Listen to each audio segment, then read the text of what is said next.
Hello, hello. Hello, hello. Hey, how we doing? Doing good. What's up, brother? Welcome back for another episode.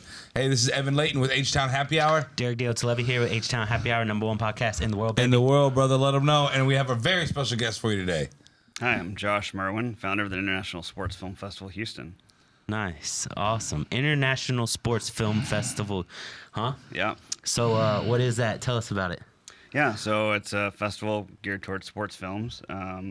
We've got mostly documentaries in terms of submissions, but sports stories about athletes on and off the field, mainly off the field, kind of how sports threads into life. And, just interesting stories kind of getting behind the scenes with the athletes and learning who they really are. So is it more out of a perspective of like the whole overall team, or is it like a player's view, or is it like a coach's view? Like what kind of... It's more, it's more personal life view, home view, It depends on the film, obviously, but we get a lot of cause-based films, a lot of films that are dealing with inequality in the world. And as you guys probably know, a lot of barriers were broken on the field by athletes that were then followed in society. I mean, looking back historically, Muhammad Ali, Althea Gibson, athletes that really, and Frank. Oh God. You're good. You gonna say in retrospect or what? Huh? No. What were you saying? No, I don't know. Jackie Robinson. I just couldn't get his name out. Nice. Jackie Robinson. I think that's sports has a unique power to bring people together from all different walks of life. I love it. Yes. And that's what we're doing, bringing people together. Whether it's people that love films, people that love sports, people that love athletes, and really cultivating an audience, from the ground up. I think a lot of film festivals, the audience tends to traditionally be an older generation. And I think with ours, we can get a mix of both. So we've got sports activities for kids and adults, but I think bringing the activities side in is important. So, yeah. Well, because I think a lot of people can. Probably 99% of the world either knows somebody who plays a sport, or has a favorite athlete, or has like a child or a brother or a sister or a mother, somebody who played sports. So it's like it can be related back to almost anybody, like you said. Yeah, and it goes back to family, right? One of the first ways you get introduced to sports is usually by a parent, a grandparent, and it's ingrained into society and into families. Yeah. Whether it's Little League, you've got high-powered CEOs that have zero time for any free time for recreational stuff. Basically, what are they going to go to? They're going to go to kids' baseball game, kids' soccer game. And it's something that transcends like all cultures. Like every culture has sports. Yeah, and different sports that are focused on, and that's the beauty of having this in Houston, is that we're the biggest melting pot in the country, and so we can cater to all the different demographics through different sport films, and then.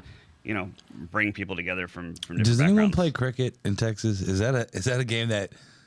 I've actually played cricket at the with Leighton Hewitt at the.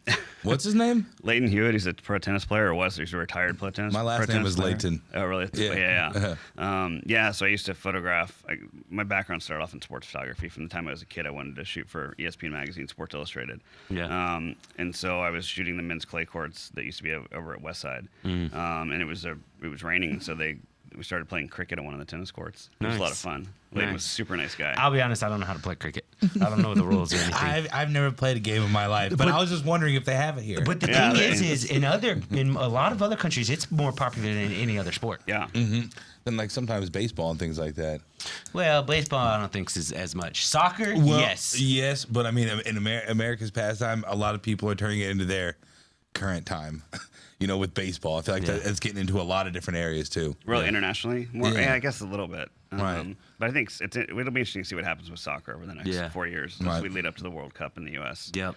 So what was I guess I'm jumping in over here. What was the first film you ever made, and what was it about? Well, that's how. Yeah, that's the genesis of the story, right in the festival. So.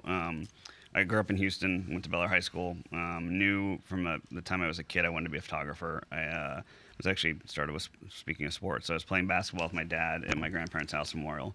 I wasn't very good, not just because I'm short, I just wasn't very good. So I kept throwing the ball, and it would hit the backboard or hit the garage and bounce over the fence. We call those bricks. Yeah, bricks, exactly. Just laying a lot of bricks. We call those bricks, bro. Yes. And so we had to go around to get the ball a couple times, and the third time I found a $20 bill on the ground.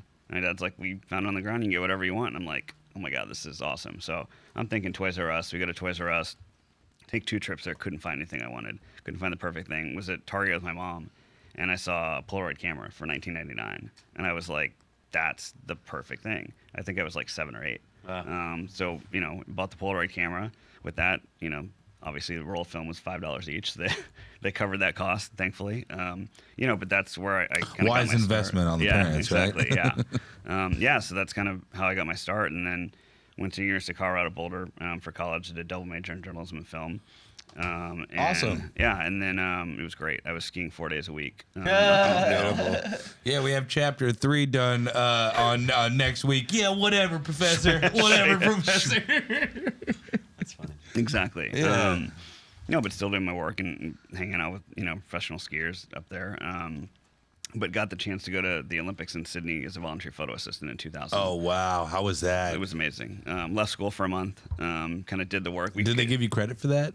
I didn't get credit for it, but in fact, the film department didn't want to let me go because they had film 1 and then film 2, and they didn't want somebody to take film 2 before they did film 1. So my professor got so upset with them, he just said, screw it. He's like, you go, you come back, you'll take the test, and take the class. Was this through the school that you got to go on this trip? It wasn't. It was still in school, but no, it was. I went to the MPPA, which is the National Press Photographers Association, has conferences every year. Yeah. So I volunteered at one of the conferences in San Francisco. Nice. And Bradley Wilson was the person who was running kind of the student volunteers. He had a contact that was running the Olympics, the photo department. So I went to Sydney for a month. It's funny bringing in Vail. So my friend Tamara, who I met her at a party in Vail when I was like probably 20. She was like 27, and I'm like in love.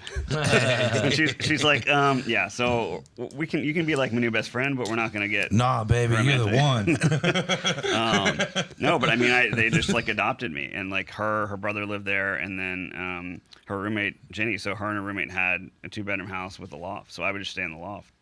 Jenny was from Australia.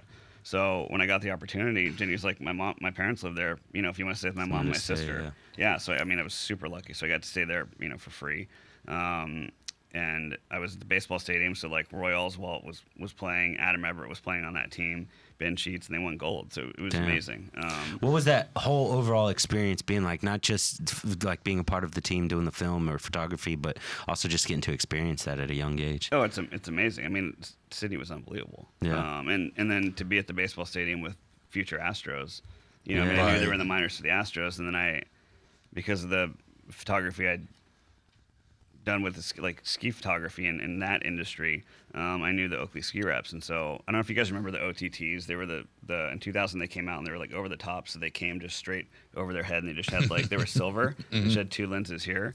So one of the Oakley reps for baseball came down, and I was talking to him the first day and let him in the dugout, and he was like, I can go down here. I'm like, yeah, sure. No photographers here. He was like, awesome. So I started talking to him, and he told me he worked for Oakley, and I was like, oh, I know that it's 2 other Oakley reps. And he's like, dude, they're flying in tomorrow. He's like, we rented out the Bondi Beach Club. You can come whenever you want. Free food, free booze. Savage. Yeah, it was insane. How old were you? 20 or 21. Nice, dude. That's So, that's a at a great young story. age like that, being able to experience that, I mean, you have a story for the rest of your life. Yeah. Oh, You yeah. can talk I mean, about it that was- with anyone. If anyone's like, yeah, I played minor baseball, you're like, well, for the Olympics, went to Sydney with the... Yeah, well, and it was even better because I met a Sports Illustrated photographer at the championship game. Ended up assisting him back in the States, like every major event, Super Bowl, stuff like Wow. that, and then the Salt Lake Olympics in 2002, which was awesome. So that was actually paid and with SI. Damn. And it was not as much fun. I'm as noticing Sydney, a common. but- I'm not noticing a common theme here is you're constantly meeting people that lead to something else. Like you went to the one in San Francisco and you met some people that led to the Olympics, and you met some people at Olympics that led to the Olympics, paid gig, and that's pretty dope, I think man. that's how you got to do it, right? Yeah. everywhere you go approach, you can Yeah, talk. I mean, I think that's been a hurdle over the past year and a half. I mean, with COVID, not being able to network, and Yeah. and for me, well, I guess I'll backtrack with the SI stuff. So I ended up meeting all the SI editors at the Olympics, obviously in Salt Lake, and I cold called ESPN magazine in New York and somehow forced my way in the door, and got an assignment Banging the next down day. doors, bro. Evan Well, doesn't know about banging down doors. Come on, dude. He You doesn't gotta- know about making cold calls and stuff. He doesn't. He's scared of it. Yeah, all that sort of fresh, cold interaction, I really can't stand it. Yeah, It's a complete joke. I love it. I embrace it. He's like, oh, well, that's how I made it. No, yeah. No, seriously, man. I mean, it's like I just remember, I remember when I was selling books door to door, there was like a group of like 13, 14 people out there having a big old birthday party. And I'm 17 years old. And they're like, just go up and approach them and sell books. All right. I go up there and it was just the fear of like, man, these guys are going to reject me. And guess what? They rejected my ass. They did. I loved it so much. But it should be like part of a class in every school, right? Right. High school, because How to it's deal like with rejection and failure. and just getting over the fear. fear I mean, of- that's you know. Yeah. Because I know some people that also say that, like, you know, obviously, you know, you interacting, I mean, with people get you to the next stone, you have to put yourself out there and tell them, hey, this is my goal, this is what I'm trying to do, this is what I'm doing. And then they say, hey, I might be able to help with that. Yeah. Let me tell you who I know and what we can do. Yeah, well, and vice Perfect versa is who you can help too. Perfect example too is he just kept bugging us until we let him do this film festival in post. He just kept bugging us until we let him do it. Sure enough, I will persist until I succeed. Yeah. Sure enough, that's how we met each other. Is he just had the film festival here at Post over the weekend? Yeah, I mean, it was it was a challenging month for everybody, but I'm Yeah. glad we're able to do it and get it through. And now looking forward to doing stuff in the future. I mean, I think March 5th we'll do Screen a League their own to feature women in sports, and we'll do pop-up screenings basically every month throughout the year as we build our audience and feature what's going on. So March is Women's History Month, April's Organ Donor Awareness Month, and May Isn't May like mental health awareness? Mental Health Awareness Month. We did that with Enrique. Yep. Yeah, and then June's Pride Month, and so I think we'll get into it later, but we'll do some workshops too over the summer. But, Yeah. So how'd you overcome that hurdle of not being able to network as much during COVID? I mean, how were you able to still make your power moves and your all-star plays? I mean, I think just persistence and just kind of meeting the right people. I think for now, it's figuring out the team that's you're building kind of going forward. I think there are people that were going to do stuff that couldn't do it, and so now it's figuring out the people that could do stuff and follow through, and just building. I mean, everything fell on me that thing we didn't do enough of is promote and get a bigger audience. But I think now we'll have a month for the next event and we can start doing that. Well, you were focused on the craft, weren't you? Well, everything. I mean, it turned into full event management, which is hard for anybody to do. There's as you guys know, there's a lot of pieces. It is, and not only do you have to plan it all, but you're also the fixer. You have to be the fireman. You have to run out putting fires constantly. Yeah. Damage control everywhere you go. But I mean, I got an intern who became my assistant, Autumn. She was amazing. I mean, I've got so many ideas in my head swirling around that I just need somebody to help me get them focused. Or like take the note down so we can go back to it later. Yeah, I think that's a big thing about event coordination and event planning is building the team and not only but also being able to delegate, knowing how and when to delegate. I even find myself a lot just in the business world a lot, like constantly I'll do it all. I'll do this. I'll do this. I'll do this. I'll do this. And as I start to realize, like as I've built a team around me and stuff, like just learning how to delegate and like, damn, if I would have just told them to do this, asked them to do this sooner, it would have got done way faster. It wouldn't have, if I wouldn't have just pushed it back a couple of times. But especially in the business world, like it's not a bad thing. Like delegation is key, and I feel like that's a part of being a good leader is being able to build the right team and learn people's and be able to give them the right job.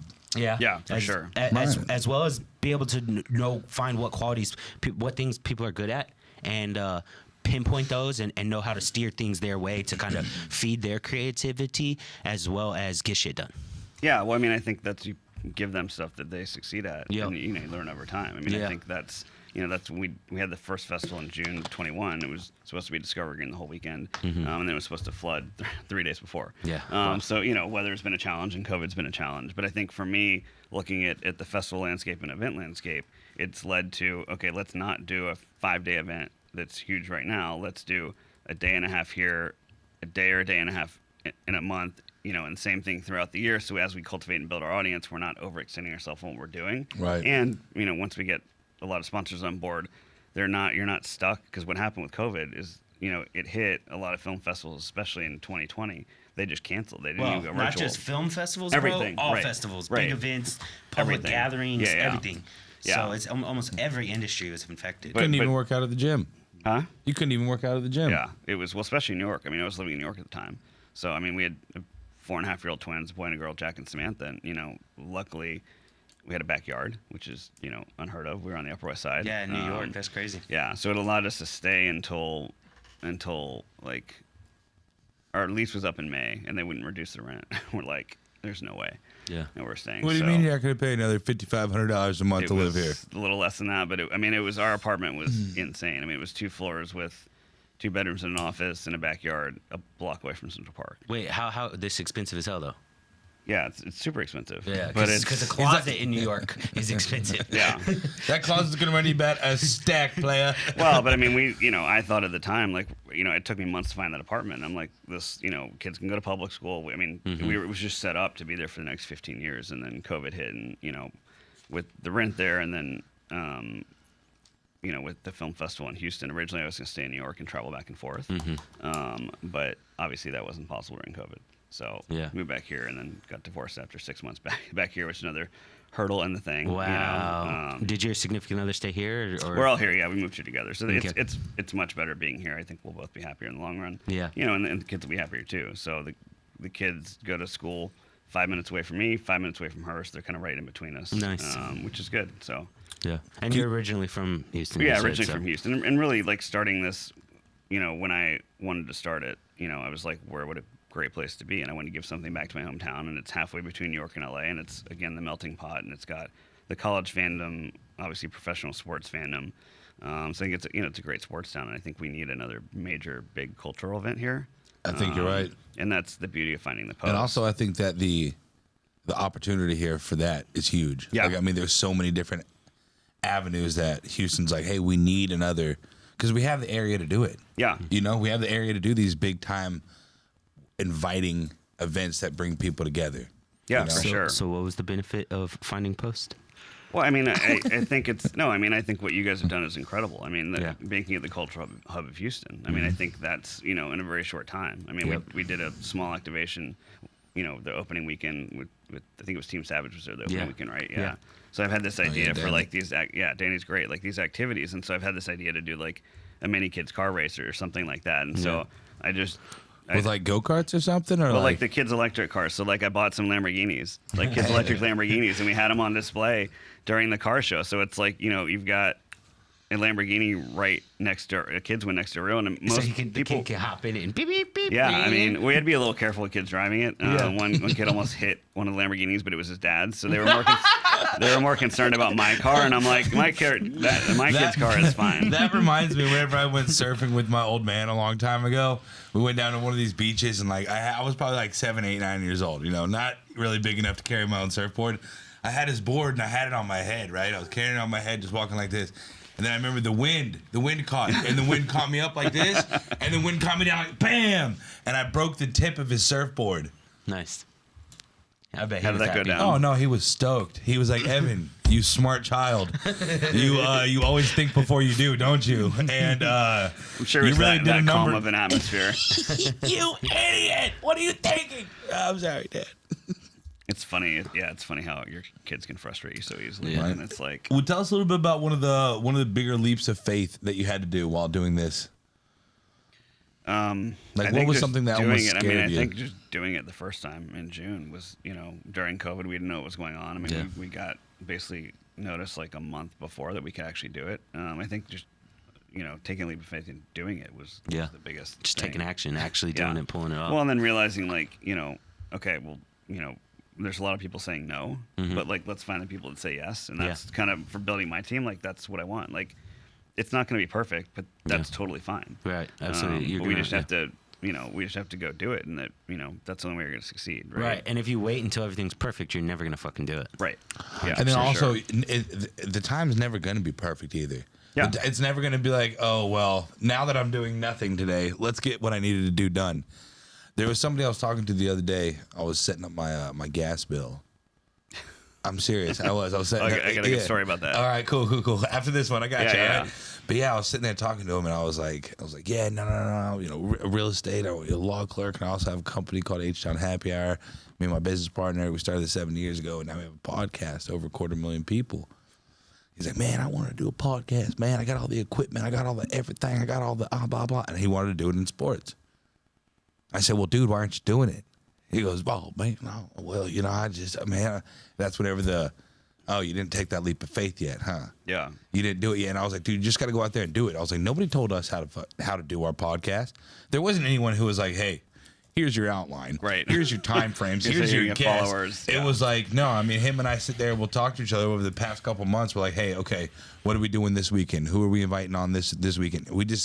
You have to just go out and actively do it, and you learn as you fail or succeed. Either way, if you're not learning, then you're not doing it. Yeah. I mean, shit, take it around full circle, even like the way on kind of a massive bigger scale is even like with Post, bro. Yeah. Like the whole time, everyone thought we were insane.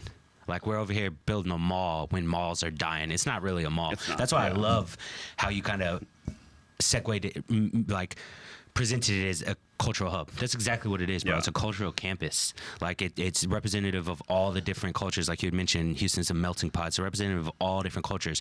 We've got this huge Mexican art exhibit, like very high art sculptures, paintings, everything coming towards the end of this month to kind of represent the Latino culture here in Houston. And then like Juneteenth, we're doing a big Juneteenth event. So it's like we're all I mean the Houston Sports Film Festival, like we're all about every different culture. And I mean shit, even towards the end of this month, you know, it is Black History Month. We're partnering with Lululemon, and we're doing a Black women Black Women Are Equal like art exhibit with this really talented group that does different art exhibitions. So it's like it's all about the culture, and the whole time we were doing all this different stuff and like planning it all, everyone thought like, yo, what are y'all talking about? Like, what are y'all even doing? And no one believed us. Like getting actual attendance at Post in the beginning was like the hardest part. Yeah. Because everyone was like, well, it's like I mean, it's like and for us, it's like building the audience and yeah. I feel like it's because it's such a big thing. It's such a big idea. Yeah. It's so gargantuan in theory that it was hard for people to really wrap their heads around about the concept that's happening. And the people that are in there now were like, man, thank God we bit on that. Yep. Thank God we bit on that. We have been busy. Well, and from my perspective too, I mean, not just with the festival, like personally, like I want to get more involved with you guys, and I think you guys need a little more help too. So I'm happy to come on board and help with that. Just kind of, come up with ideas. I mean, for me, it's my kind of ideal dream role is like creative director. Either at a company or a startup, and kind of where you can help because the ideas I have. So it's just getting those out and having people be able to help execute them, or having them take the idea and say, oh, this is the idea for your business, like, or startup. That's why I write stuff down so frequently, because I have a lot of ideas. I don't know what to do with them. Yeah. I don't know where to put them. So I write them down, Yeah. I mean, I know how to activate them, but it's just a bandwidth thing, you know? But I think, for us, like, it's not just about films. It's about culture and art and sports. And, what athletes are doing too. It's, it's less focused on the field just in general in life. I mean, we sat down with... Is it kind of like the struggles of athletes, too? I think some of the films are overcoming, but I think, one thing we started an interview series last year that we're going to pick up pretty soon, interviewing athletes and talking to them about their stories. But it's more outside of sports. So, like, Michael Montgomery is a good example. He was a Texas A&M football player and then played for the Green Bay Packers. So when he was in the practice field at A&M, he collapsed, was rushed to the hospital. Had heart surgery. He was born with a heart defect. Had heart surgery. Saved his life. Let him continue his career, and then he played in for the Green Bay Packers. So I'm talking to him, and I'm like, hey, I want to have athlete ambassadors as part of the festival, but I also want to do the interview series and do an interview with you, and then create a kids book on your story. Yeah. And then eventually we'll turn those into animated films. But I mean, his story is super powerful. I mean, his mom was a former Olympic basketball player. Wow. So the Women in Sports, I think, will have her down for that. Nice. But it's if kids have heart surgery, like, you've got a book about an athlete that's easy for them to read, easy to digest, and makes them feel more comfortable with what's going on. And also looking at athletes differently. We had Garrick Jones, who played for the Houston Texans, involved. We're doing some NFTs with him, and looking to integrate more with him and his company. He's got Fancentric, he's doing a whole metaverse, and he's really smart. We just sat down last night for like an hour with, like, it was me, him, Michael, another guy, Azuma, and just talked business and kind of what they're trying to do, what we're trying to do, how we can integrate and grow together. And I think that's the big thing for me is finding partners that we can grow with. Yeah, that was going to be the next question I led into was what sort of team do you have around you to help you succeed? Yeah, I mean, so right now it's me, it's Autumn, Derek's being drafted on the team. I mean, I think hopefully in the next week or two I can sit down with Kirby and talk to him. I know we've talked a little bit, but once he's kind of back at full speed, want to talk to him, and then just one thing that you mentioned before is just delegating. So we were able to do that a lot this year. So we worked at Danny at Team Savage, so they put on the car show. So we had them, it's kind of like siloing the events, but still keeping them attached, right? So he put that on. Garrick Jones was able to bring in some NFL athletes and do the NFTs and an athlete lounge. And a guy named Kareem helped us with that. And Kareem's amazing. You talk about somebody that knows everybody and just really personable, really smart, and just going up and introducing himself. He's amazing. So he's been a big help. And then just growing out from there. I've started just not networking, but just there is a kind of a group of like 5 or 10 people in Houston that I've met that are all in the same group that are starting businesses and entrepreneurs. So just kind of getting to know them more and helping, spread the word. Roland Martinez with In Crowd, and they're. Oh, I like Roland. Yeah, he's great. Yeah. He's great. So I have to follow up with him next week too. So I think it's just building out the team now. And bringing people on that can help, and then monetizing it, bringing on sponsors, and we have a nonprofit too. So I mean, that's going to be huge. Tell us a little bit more about that. Yeah. So I'll backtrack a little bit and tell you kind of how the festival started. So I was doing stuff for freelance for ESPN Magazine, Sports Illustrated. Actually, it was when Getty Images and Wire Image got huge, and digital photography, was taking over the world, and the publishing industry obviously was not doing well. You talk about an industry that collapsed. That's a big one. So I saw the writing on the wall and realized like Sports Illustrated wasn't going to hire staff photographers, and which was my goal since I was like 8. But shooting freelance with them was amazing, and especially ESPN Magazine. I got to go to a party at the Playboy Mansion. Damn. During the X Games, which was a lot of fun. My grandfather was so happy. The X Games too. Is that still around? Yeah. I want to do an integration in Aspen. I used to love watching the X Games growing up, dude. Oh, I It was know. fun. The summer X Games was my. It was like the Olympics of cool sports. Yeah, exactly. Dirt bikes and biking. Yeah, I mean, my first time for ESPN Magazine was the Winter X Games in Aspen. Dope. And it was insane. I mean, I was living in Colorado still at the time. I just graduated. And, he's like, I'll give you a trial assignment. I don't know what that meant. I don't know if he was paying me, and I called my dad. And I'm like, hey, should I just get a hotel room? Should I rent the equipment? What should I do? He's like, yeah, you're not going to turn it down. So he's like, whatever you need, I'll pay for. So he's like, we rented, it was like $500 in camera rental. It was like $500 a night for the hotel, which was like. Did you just get a big thank you at the end of it, or did they compensate you? No. We got paid. Well, it was funny because I rented this, it's like a 1-bedroom studio, whatever, but they had a hot tub on the balcony that led to one of the fields, like in the center of town in Aspen. You had 3 Playboy bunnies with you? Yeah, exactly. But that's really cool. We did though. some late night parties. It's really cool though that your dad was supportive. I mean, from this all the way back to buying you your first letting you buy your first little Polaroid and buying the film. Yeah. I mean, no, my parents have been hugely supportive, and I mean, he's been a sports fan his whole life and played sports, and my mom's artistic and artist, photographer, and she used to do black and white photos and then paint them. Damn, so it's almost like you're a blend of them. Yeah, no, I am literally a blend of them. Well, and that's I mean, and so when I moved back to Houston, I did an internship at the Houston Chronicle, really to kind of not shoot sports and do storytelling, focus on that. And then at the end of that, I was looking for a sports story to do on an athlete off the field. And just saw a blurb on ESPN.com that said UT baseball player Carson Kiner needs a kidney transplant. So I was like, this sounds like an interesting story. So Let me go ask some questions. Huh? Let me go ask him some questions. Yeah, well, there's some good stories to be told there too. Like most people, when they highlight athletes, it's all about what's on the field. Yeah, I mean, these stories are incredible. So through a friend of a friend, got in touch with them because I knew if I went to UT through their media relations, they would say he's not interested, right? That's just they just throw up the wall. Mm-hmm. Yeah. And so he's from Tomball, so he was from Houston, and got in touch with them, and I said, hey, I just want to do a photo essay. It was supposed to be a photo essay. Just want to document your story. And he was like, sure, no problem. We had lunch, and that he was like, cool. So the story is that he played at UT, was on the team that won the World Series in 2005. got drafted by the Reds after the season in 2006. Was about to sign, and his doctor said, "Don't sign. You have to have a kidney transplant," which he had known all his life he'd have to have. He was going to Texas Children's from the time he was like 2. Wow. So he's like, okay, horrible timing. But his dad was the kidney donor. His dad played pro ball when he was younger. His uncle played for the Rangers. I mean, very big baseball lineage in the family. Yeah. So he had the surgery at Texas Children's. The surgery got pushed back a month because his dad got sick, and I don't know if you guys know, but you know, if you're sick at all, you can't have a transplant surgery. More curveballs. Yeah.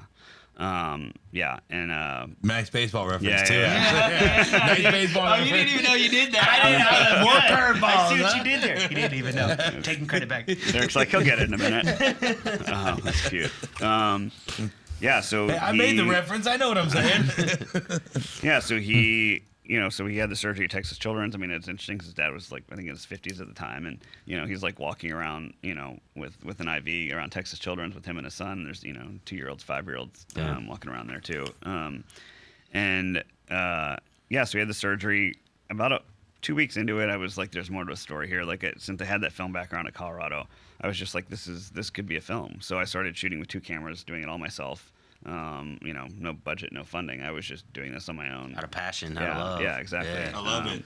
And yeah, so we had the surgery. Everything went well. It was like I think an 8 or 10 hour surgery. Yeah, so the surgery, everything went well. He had a press conference 2 weeks later saying, you know, the surgery went great. I mean, right after you have a transplant, you feel amazing because your body is functioning. Rejuvenated almost, well, it's functioning at a way higher level than you were before. You know, because basically it goes on a steady decline, the percentage of kidney function, until I forget if it's like 15% or 8% where you can qualify to have a transplant. And they won't even, like, he knew he'd have to have a transplant at some point, but they won't test family members until it gets to the time. Yeah. So luckily his dad was a match, because if you have a living relative donor, the chances are way higher that the kidney will take and the body won't reject it. So has this story already been put together? Yeah. So he had a press conference saying he couldn't sign with the Reds because he had to have the surgery, and then he was going back to Texas for his senior year. And the Reds called him like 3 weeks after that and said, "Hey, we still want to sign you." So he ended up signing with them like a month or 2 after his transplant. Got the same money he was offered before. You know, and he was drafted, I think in the maybe 15th round. I mean, I think he would have been like a 3rd or 5th round draft pick without the transplant issue. You know, so it wasn't a ton of money, because we know with minor leaguers, they don't make a lot of money. Yeah. But I think that's hopefully changing a little bit. But so he signed with them, and I drove to spring training with them. I mean, the Reds gave me all access because I was with the athlete, and we were on the minor league side. But I mean, he was playing with Todd Frazier and a bunch of the big Red Stars back in the day, in the minors. And I documented for about 4.5 years throughout his career. He got up to AA and then got released. So I had about 7 years of content, but I had no ending to the story, right? Because it's like, what's ending? He just gets to play and then he gets released. Playing baseball. Yeah. Well, and it just, you know, I knew like him like succeeding in baseball, getting to the majors wasn't the real story. I mean, in the back of your mind, like, oh, if he makes it to the majors, like, this is going to be amazing, right? Like, that's the story. But he was already engaged, decided after he got released to have a family, live, you know, more normal life. And so they had a kid really quickly after him and his wife Lacey had a kid, a son, right after he stopped playing. So I happened to be in Austin with him for the UT alumni game, which was just supposed to be like a party weekend. And Friday, it was going to be Saturday, and Friday night, he's like, "Hey, the game's going to get rained out. Do you mind if we drive back to Houston tonight, because it's my son's first game?" And I was like, "Sure." So luckily, I had all my gear with me, drove to Houston, slept at his house. Wait, from Cincinnati? No, from Austin. Austin. Because he went to UT. This is after he stopped playing. I thought you were talking about the Reds still. No. This is after he'd gotten released. Okay. Like a year. Well, I guess 4 years after he got released. I stopped taking notes from No. you. Yeah. I may mess up the timeline too, but he. So I shot his son, him getting his son ready, like he'd gotten ready for all his games. Carson was on field coaching his son.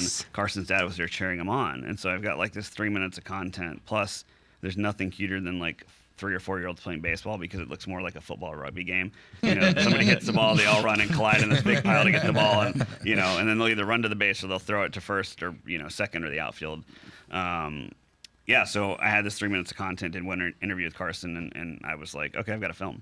You know, so then it goes to, you know, post production and editing the footage and knocking it down, and, you know, trying to raise a bunch of money for that, and then as a first-time filmmaker figuring out how to edit, like how to storytell, right? Again, like I think inherently I knew how to storytell, and But did anyone give you a manual to how to do it?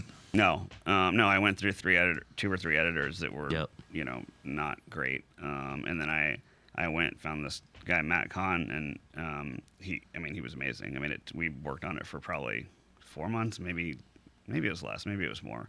But I mean, I really learned how to tell through that process. Yes. And then, it's interesting. I interviewed Augie Garrido, like I think 6 months before he passed away.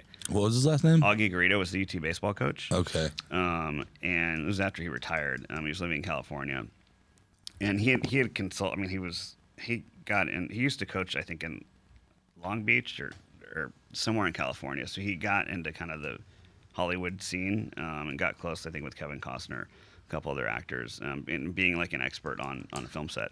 I was talking to him, and he's like, films are hard, man. He's like, you're responsible for every second of what's in that film. There has to be a reason for every second. And I was just like, oh wow, I didn't even think about it like that. Nobody told me that in film school. I mean, I thought I was making a movie. Even every little thing has to be very intentional too. Yeah, like, a lot of people don't realize that. Like when they watch movies and stuff, they're just watching it and not even thinking about every little last thing, even from this being on the table. Like everything is thought out, planned out, yada yada. Even the Red Bull that the guy is drinking in the show, Red Bull paid them probably $100,000 for that guy to drink that drink for a couple seconds. Yeah, and I mean, documentaries are a little bit different, but it's still, when you're editing, you have to tell the story, and you have to have trust of the family to tell the story. So we got that film edited. I started applying to film festivals. I had no contacts in the film world. Again, just like, let's do this and just make it happen, right? So was applying to film festivals, was living in New York at the time. The Reds were in town playing the Mets at Citi Field during the Tribeca Film Festival. So I'm like, okay, this is perfect. You've got the Reds, the team he used to play for in the minors, coming in town during the film festival. Perfect merging of sports and entertainment. Wow. You've got, a cause attached to the film, organ donor awareness. And I'm like, this will be perfect. So I wrote a letter to, one of the heads of Tribeca, got a, reply, thanks but no thanks, basically, letter. Did you write him back? Huh? Did you write him back the second time? I wrote it. No, I don't think I did. I was just like, it was so frustrating because it was just like the perfect timing of the Reds happened to be in town, But it just got me thinking, it's like, okay, what are my hurdles to getting it out there? Basically for independent filmmakers, you have to get into the festival. Now it's changing a little bit just because there's so much online, digital world, and there's so many platforms. But still, you do a whole press tour if you're in a festival, and kind of it's still a huge impact to do it with a film festival. Looking at landscape, I realized there wasn't a major sports film festival in the U.S., and I was just blown away. I'm like, how is there not one? I mean, there's thousands of festivals. I mean, Houston probably has 50 or 100 film festivals. I mean, every demographic, background, religion. There's I think it's called Kicking and Screening. There's a soccer film festival, and there's a couple other sport specific ones, but there wasn't a major one in the U.S. Sports. So that's how I started to do it. I'm kind of take my ball and go home, and and brought it back to Houston, and started planning. The reason we picked June of 21 was because the World Transplant Games were supposed to be here. So I was like, we'll have 3,000, 5,000 people in town. We'll show my film, get some other films on organ donor awareness, and it'll be not easy, but it'll be it'll be right on time. Right on time, and you'll have an audience base that's built in. And then obviously we started planning it, and then COVID hit, and it's like, what do you do? And people like, don't do it, just stop. But like, you have to do it. Like you have to, even if it was super painful, because there were films that like nobody saw, but there are also films that even if there were 5 people watching this film, 5 people have now seen that film that had never seen it before, and they've heard the story, and they can tell their friends about the story, and that message might cause ripples in the world. Yeah, it'll grow over time. Yeah, exactly. That's the other thing about films and media in general, living online now, is it's always there. It's always there, and retrospectively, I mean, the other thing I did last year was, I didn't know what films we were going to get when people submitted. Really happy with what we got, but I was like, okay, what can we do? Films or athletes that have been in the past, and it was right in the middle of the Black Lives Matter movement and police brutality and just other things that were going, anti-Semitism, racism, and I was like, and that's what led me to say, hey, well, there's all these athletes that have crossed barriers on the field and fought and had a voice, like Muhammad Ali and Althea Gibson and others, and why don't we highlight them? So we showed a couple of those films last year, and that's looking back, starting a new conversation on that. And that's for me, it's bringing people together and starting conversations. What's one of your favorite films that you've made? Well, I mean, I only have the one baseball film. Okay. But I think that's been in the festival. There was a tennis film last year. There were two. There's one this year too. But there was a tennis film last year that I think really, if I was like, okay, before the festival, before I got a submission, like this is one of the films that like I would love to have. It was on a tennis player from Cameroon who taught himself how to play tennis with the hip bone of a cow. So he took the hip bone of a cow, shaved it down, and would just hit with like a makeshift ball against a wall. He became #1 tennis player in Cameroon, played on the ATP Tour for a while. This is like, I think 20 or 30 years ago. And his name's Joseph Abayu.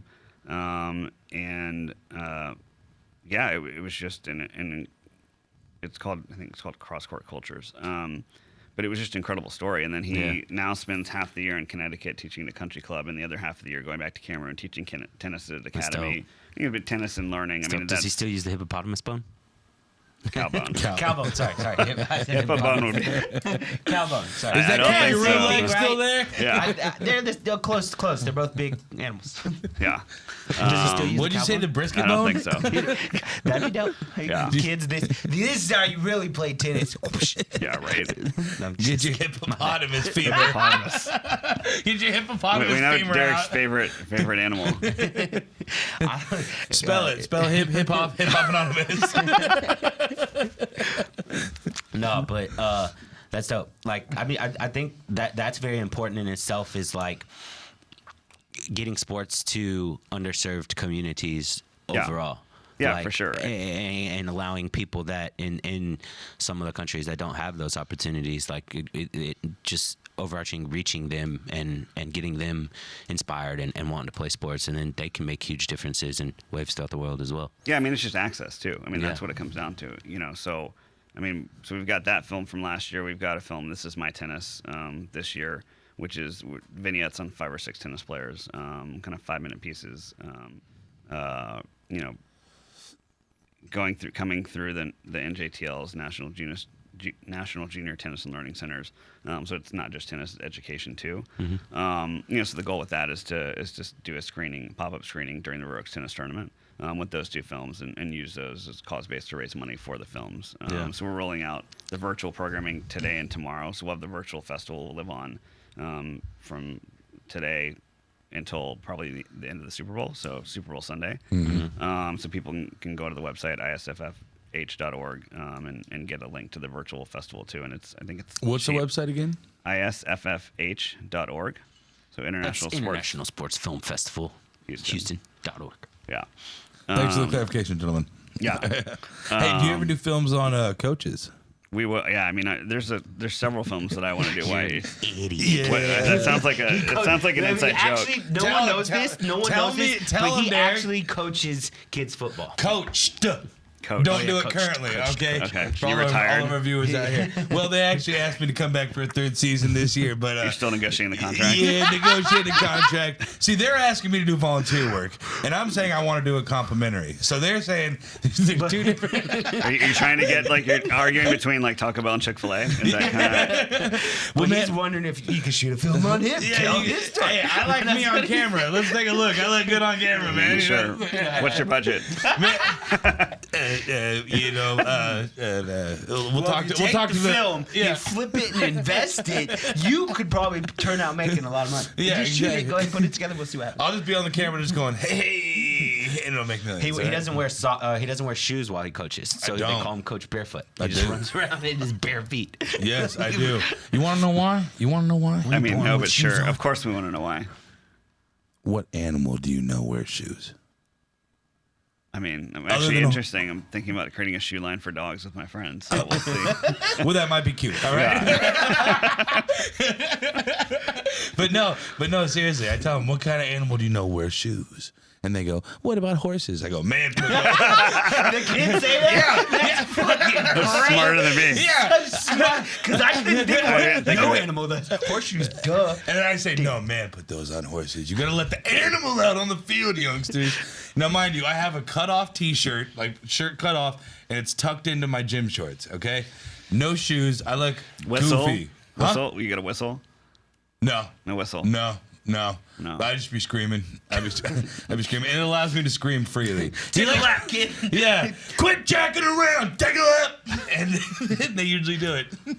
Usually. Yeah, that's why. You're gonna wake up one morning with horseshoes on your feet, and you're like, "What the fuck happened?" Little Jacob is gonna be like, "All right, enough of Coach Barefoot's crap. We're stapling his feet with metal." Oh my god. Okay, so do you have line dancing? Do you have any future plans? Any other films that you plan on producing yourself or shooting yourself? Yeah, so I think so. I think more producing and helping films. There were a couple films that got submitted that I think just weren't. I think the stories are good. They just weren't where they need to be yet. Yeah, well, and I think part of it's budget. I think they don't have the budget. Yeah. I think they don't have the resources to make it. But one of them is called The Lucky 11. It's about 11 athletes during the Civil Rights era. Football players at, I believe it was Middle Tennessee.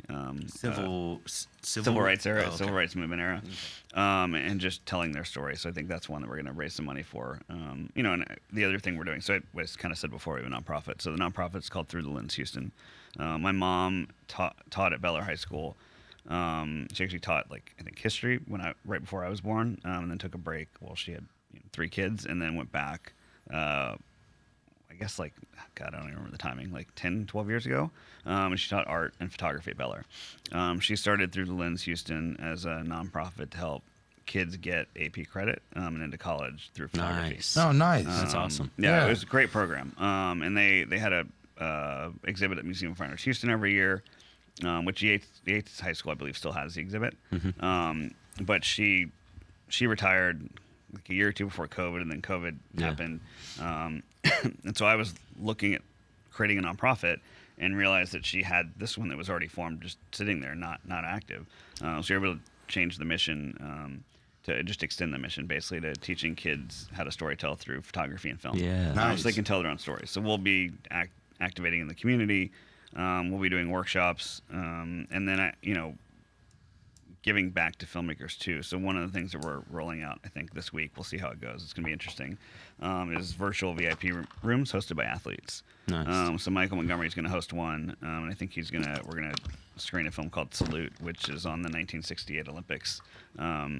The story, from the Black Power salute that Tommy Smith and John Carlos did on the podium.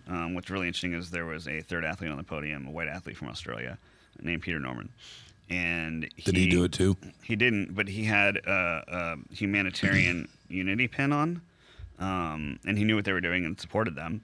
And he was ostracized by the Australian Olympic Committee and just people in general because of that. What did he do? He just stood. Wore a humanitarian pin. Yeah. Well, I mean, just supporting black athletes, and there was a lot of racism back then. Obviously, clearly there still is some, but it's a really powerful film. And Peter's, I think it was his nephew, was the director of the film, made the film. And so it tells kind of their story through Peter's eyes and what happened to Peter afterwards, and how he kind of, I think, eventually reclaimed, not reclaimed, but was honored for what he did. But I think it's a powerful story for kids and adults to hear, right? Stand up for what's right, stand up for what you believe in. Did you see the Pam Francis sports one? I did. So pretty cool. Yeah. So what's really cool is that I actually assisted her before I moved to New York. I was one of her photo assistants. Pam Francis? Yeah. Wow. I know. Talking about coming that was full really circle. that was another really cool thing we did at Post is so Pam Francis is a really popular photographer. She tells stories through photography, just kind of like what you're talking about. Yeah, more portrait based. Yeah. And so she shot a lot of the big time celebrities, especially from the South. And so kind of in congruence with the International Sports Film Festival, we showcased a lot of Pam Francis's work. She shot all the big, this was about owners, players, coaches, everything. Yeah, I mean, the bigger athletes in Houston, the one you had up for the opening weekend or the opening opening weekend and stayed up for a couple months Yeah. until we switched out was on mainly musicians. Musicians. The Sound of the South is for Pam Francis. What we call it. And she was great. I mean, just could not be nicer. Yeah. Always willing to lend a hand to anybody. Yeah. And it's sad that we lost her. Yeah. Early. Shout out to Christine Starkman too, man. She's amazing. Yeah. She kind of helps us curate those, but it's even kind of cool. Like you talk about how good of a person Pam Francis was. You know, she shot, like he's saying, the first exhibit we did was all the musicians from kind of the South, Houston, and a little bit more of Texas and stuff. But I mean, not just like ZZ Top and Selena Quintanilla, like not just all them, but also a lot of like really street, really like Rappers, gangster the rappers. yeah. And Christine used to tells us stories about how Pam would talk about how like she would show up to these photos. She'd try to set these photo shoots with like Slim Thug and like Bun B, Pimp C, Big Mo, like all these real big popular gangster rappers. Then they get there and she's just like this white girl, and they're there with their huge entourages. So she said Pam would talk about it's a very interesting experience to try and disarm them and get them to just be comfortable getting them to shoot, and then they realize like how great of a girl woman that Pam was. Yeah, but I mean that's I mean a lot of photography is problem solving, but it's being a people person too. Nice. You have to you talk about having to go out and try and sell something, like you're walking around a lot of the things you have to do or feature photography when you're working in newspaper, and you have to go shoot kids in a park having fun, and then you have to like get their names and introduce yourself and tell them what what you're doing. And well, I mean, remember where we used to run around with our cameras, man? Mm-hmm. Man, so that's how we started HTown. Yeah, that whole creating a story with the photography, that was our bread and butter at first. We would go to all these restaurants, all these bars, all these events, all these club owners. We would go there and we would do photography. And basically throughout the night, it's like you get the people that are taking the pictures. You're like, hey, get together real quick. HTown Happy Hour, taking pictures. They're like, yeah, okay. And then at the end of the night, you're like, hey, HTown Happy Hour. And they're like, wee! You know what I'm saying? So it's a dynamic also, because from the intro pictures, and then they go, then they go into the lifetime of the night party, and then the end of the night, you got like 12, 14 people together throwing the H's up, just, you know what I mean? Like, but perfect reference too, like us having to be people and go like be people persons and go out there and then convince people to get together. They're there with their friends and having drinks. A lot of them are just like, keep walking. What are you talking about? But trying to engage them and get them to be comfortable enough to take their photos. Hey, we're gonna take a picture and put it on the internet. Yep. Y'all ready? What's the internet? What's the internet? Right? Yeah, right. What's the metaverse? No, but I mean, that's how we built ourselves. That's how we started. We're just going bar to bar, club to club, and taking photos for free. Yeah. Just not even talking to the bar owners and stuff. Promoters, screw all them. We're just showing up with cameras. Who are y'all? Peep it out. Yep, people will go to the website. People will go to our social media to see the photos we would take of them, and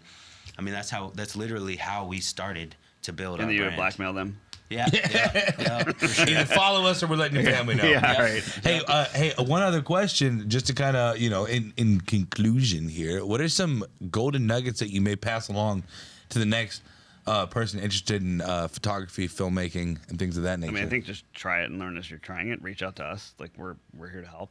Yeah. I don't, there are some films I want to do and maybe direct like one or two, but it's really more about producing and giving the next generation a chance to succeed. Yeah. I think you get to a point in your career and it's like, especially for me, like I don't have to like be the person behind the camera, but you can have ideas and help other people be more creative. And that's one thing I want to talk to you guys too. I mean, I would love to start a creative studio at the Post. Yeah. Not just as a business, but giving back to the community. I mean, you talk about through the lens Houston, we can literally have kids come in, have workshops, teach them how to storytell with photography and film, or just storytelling in general. I mean, storytelling is the most important thing I think anybody can have as they go through life and in a job market.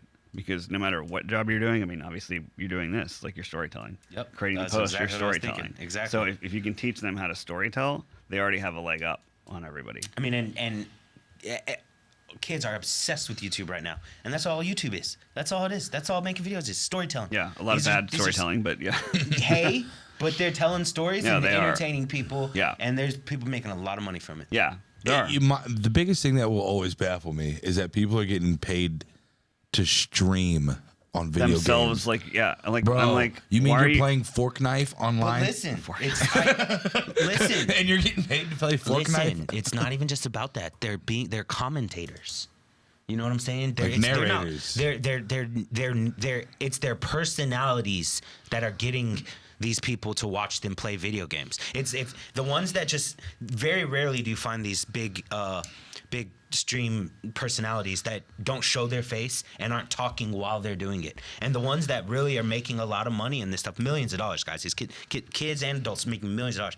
They're commentating. They're talking. They're engaging their audience. They're talking to their audience. They're responding while, because take it even a step further, a lot of them are really good at these video games they play. Really good.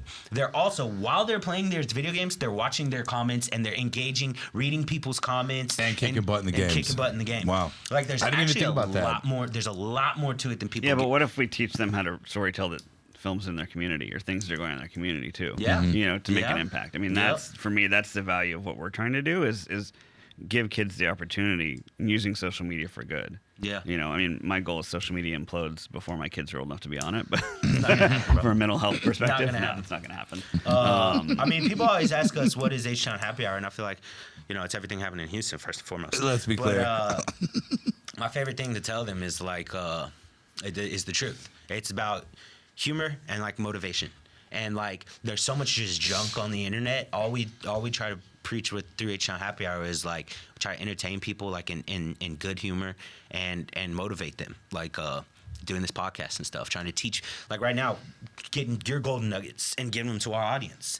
And I mean that's I think how you can use social media in an effective way for and sure. in a positive way, because not just in a sexy person way or like something like that. It's pictures of Derek. you flexing, you know what I'm saying? You know, don't get Or it wrong. barefoot. Barefoot over there. Where's the definition, man? Where's the definition on But, that? I mean, social media is not going to implode, bro. It's here to stay. No, I know. And so you can use, you know, to fill people's timeline with good shit. Yeah, and I think that's, you know, I guess I'll try and fit one or two more things in here if we got time. Well, then keep also going. it's inspirational for other people too. Yeah. Because I mean, has there, you know, there's been times where we put these videos out of our podcasts and things like that, and we hear back from peers back from 6-7 years ago that may have said, "What are these two clowns doing? They'll never make it." And now they're, and I'm not trying to be disrespectful, but it's like now they're able to watch us in the consistency that we've done and persist in this. They can say, "Wow, way to go. Keep grinding, keep hustling." It's inspirational to watch this. Yeah, and it's, you know, people are like, you know, I don't know how you did that. Like, I I got don't know either, emails from man. people and they're like, "Good job." I'm like, "Thanks. It wasn't perfect, but we made it happen." Right. Yeah, well, you know how you did it? You did it. You've explained it through this whole thing. You did it. You didn't wait till it was perfect. You went out and did it. You learned as you go, and you build a team, and you just do. And you went out there. You knocked on the doors and banged down the doors, and you know, props to you, bro. Thanks. Because Yeah, I mean, I think that the next thing we need to do is just outreach, especially with the March Women in Sports. Reach out to the little leagues, softball, and There you really go. kind of get the kids. Because my like dream scenario with this over the next year or two is to have monthly screenings at the Post. You know, again, like probably the first weekend of every month, and be that we focused on sports activities and the sports films. And then partner with the River Oaks Theater, which is now just being saved and revitalized, and having that as being the more film-centric location, because you've got two totally different audience bases, right? You've got, I mean, the younger generation, which is will pull in with the activities and at the Post, and the older generation, which wants a film-centric theater. And the other thing we have going on, which I'm really excited about, which we've pushed it back twice now, is screening Adidas vs. Puma at the Holocaust Museum of Houston. And I don't think a lot of people realize when I tell them what we're screening there, they're kind of like, "Oh, wow, that's interesting. Why that venue?" Because they think of a Holocaust museum as just a place that solemn and Is bad somber. history. that And place it's is amazing. It's the one in Houston is unbelievable. Yeah, so I mean, they've got an exhibit up now that it's just fighting hate for, you know, any kind of hate, anti-discrimination on Asians, racism and everything. And they've got this amazing program called Engines of Change, which is for high school students all over the city. So it's not, they've got, I think, around 60 students in it. So it's not just Jewish students from every background. And it happens to be that their project this year is a photo project based on the Declaration of Human Rights. So they have to take a photo of something that represents one of the human rights. So I'm going to lead that with them. Nice. And then what we're going to do is the film we're screening is called Adidas vs. Puma, and it's an amazing story. So two brothers founded those companies. They founded one is Adidas, one is Puma. Yeah, holy one's Adidas. Shit, So I that had no idea. So it's a German language film with English subtitles, but beautifully shot. I found it randomly like a year or two ago, and they had one of the first athletic shoe companies in the world in the 1920s called Dassler Brothers Shoe Company, and it was formed in a small town in Germany. Jesse Owens, you talk about the power of sports. Jesse Owens wore their shoes in the 1936 Olympics. So, historically, like looking back, after you know what happened with the Holocaust, if you think about it, you've got a black man wearing German-made shoes, literally stomping down white supremacy with every step he took on the track, which is crazy, right? And what's even further than that, so the relay race, when he got his last gold medal, there were 2 Jewish athletes that were supposed to run in that. And Avery Brundage from the IOC, the USOC, was anti-Semitic. So he didn't let those 2 Jewish runners run. One of them was named Sam Stoller and Marty Glickman. Marty Glickman, after he stopped his running career, and I should also say Jesse Owens and their athletes stood up and said, "Hey, these guys should run. We're not taking their spots," but they were forced into it. But Marty Glickman, I only realized this like 4 months ago, became the preeminent sportscaster on the East Coast after he stopped playing. So he used to call the games in Madison Square Garden, all the college basketball games before the City College scandal kind of ruined basketball for a while there. He was supposed to be the voice of the NBA, but the NBA was formed. The commissioner, when it formed, was Jewish, and the CEO for the television company, which I believe was a precursor to NBC, was Jewish also, and they decided they shouldn't have 3 Jewish people in charge of the league, which is crazy, right? You think so he wasn't allowed to do that, but he became the voice of the New York Giants football, New York Jets. He went on to train, every major sportscaster in the world. So Marv Albert, Bob Costas, he trained Joe Namath. Giving back to that community. Yeah. Everybody that grew up, in that age in the East Coast, knows his name. So, and there's a film already done on him. Yeah. So we're also going to screen that, and Glenn Davis, who's the voice of Dynamo, is going to help us with the Adidas vs. Puma film, and we'll do, I think, a lot more soccer integrations and kind of help build up the World Cup that we're going to get to. But we'll do that and then do an activation for kids for sportscasters, so kids can learn how to be sportscasters. That's and get awesome, man. The local team sportscasters there, and ideally Michael Strahan, Hannah Storm, Houston people that kind of have grown nationally. And overall, I think the goal at the festival and then also at Post is to help. Like we said, it's a cultural space where you can present exhibits, but what if we also make it a creative space where you can cultivate the talent of Houston, so they don't go to New York, they don't leave, they don't. I like that. So it stays here, and so you have. Yeah. So if anyone wanted to be a part of that with you, what's a good way for them to reach out to you? Yeah, you can email me. It's on the website. It's on the festival website. It's josh@hisff.org, since we switched the name like 2 weeks ago. But that email address will be. And the website is what again? isffh.org. And then what about your IG? IG is isffh_org. Yep. At isffh_org. And then, what do you got? Facebook? What is it? Yeah, I think it's the same thing on Facebook. And then my personal Instagram, which I need to start posting more, is Josh Merwin Photo. So that's it. You can follow us, and then like I said, we're going to be reaching out for donations and funding. And that's the biggest way to make an impact too for us right now. And then also watch the virtual films. I think the virtual pass is like $25 for all the films, and I think there'll be like 15 films. So it's really, and what we're doing, which is really unique, is we're giving 20% of all the virtual money that comes in back to the filmmakers. We'll disperse that equally through the filmmakers. That's Beautiful. Almost like a royalty. Yeah. That's dope. Well, we'll have NFTs, eventually lots of fun stuff coming. And then the virtual VP screening, which I started talking about, the ultimate goal is to raise $5,000 per room to unlock those films. And then the top 8 donors will get to do a 30-minute Q&A after the film with that athlete. Wow. So we'll roll that out too, and a third of the money will go to the athlete's foundation or charity of their choice. A third of the money will go to the festival, and a third will go back to the filmmaker that made the film. So, which is kind of unheard of. So stay tuned for the films, folks. Yeah. Stay tuned for the films because they're coming up. Yeah, absolutely, Well, man. dude, Josh, it was my bad. No, it was no, really you're good. nice having you on, bro. Oh, dang! He cut his hand off. I was defending clients from high Dang. prices, and I Oh, cut I'm my so hand sorry. off. I'm so sorry, bro. You're good, brother. Thank you, dude. I'll just give you a fist bump. Yeah, then, so I thank don't you, have to sir. Take it introduce easy you. on Although I don't know, you're bigger than me. I feel like stuck that hand out there Yeah, like you that, did. dude. Dude, I was eating Papa's Burger the other day, and I was all by myself, hanging out, eating burgers. And then, like, after I left, I go up to the manager, and I was like, hey, it was awesome, thank you. And she was like, not a problem. And I was like, hey, thank you. And she just, wham! And I just go, ah! How does that feel with the hand sanitizer? Probably not very good.